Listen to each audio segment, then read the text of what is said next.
Hi folks, I am here in, I'll just make sure this volume is turned up. I'm just here in Dublin Airport. I'm collecting somebody, and I haven't made one of these videos in a while, and there's a reason for that. The reason is because I haven't really had much to say, and I don't want to make videos just for the sake of making videos and having nothing to say and just talking bump. But you know, something has come to my attention recently, and that's the word mindfulness. And I gotta tell you, I had to look it up last night to understand what it was about. Mindfulness, mindful, to be full of mind. And I didn't get it. It doesn't sit well with me. And the reason it doesn't sit well with me is, and it took a long time to think about this, is because being mindful is the enemy of peace.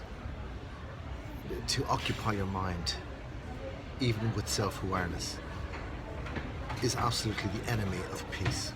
To increase your awareness, to increase the observation power of the observer, I think is going to lead to trouble. And here's why. When we take in information, we take it in as a third party. And what I mean by that is that when we take in information, we process it, okay? It goes through the relay centers and we process it. However, if I was to show you a picture of a beautiful sunset or a kitten, or, you know, when you see these things of great beauty, you don't have to stop to think about it. You just take them in. You know, you inherently know that that is a good thing, that is a thing of beauty. And your body reacts to it. You don't need to stop and analyze and say, why do I think this is a beautiful picture?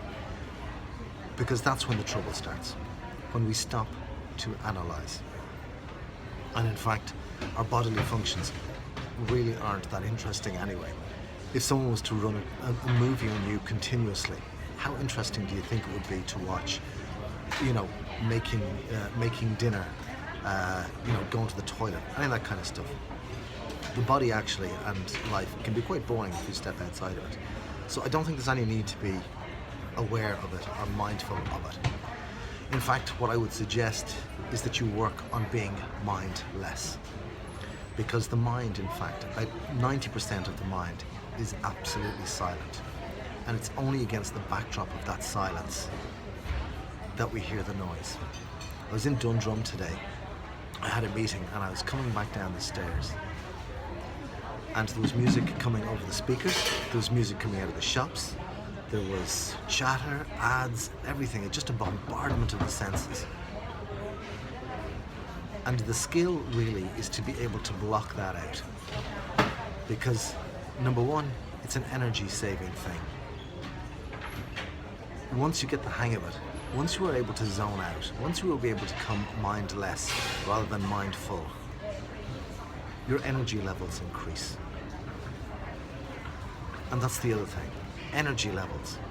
Now, while I always, you know, purport that once you get the habit of something, you know, the most energy takes in starting it. And then once it starts to run on autopilot, like, you know, a mindset for success and keeping your eye out for opportunities, you know, once that is inherent in your reticular activating system, into your RAS, well, then it becomes second nature.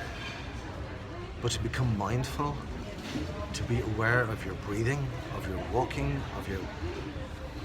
it doesn't make sense to me. So here's what I suggest. Practice mindlessness. Turn off the radio, turn off the television, light a candle and stare into the flame and watch the flame dance and think about absolutely nothing. Absolutely nothing. Because right now, if you're watching this video, there's absolutely nothing wrong with you. There is nothing wrong with your life right now. Right in this moment. So stop and to be mindless. Practice mindlessness instead of mindfulness. Any comments? Welcome below.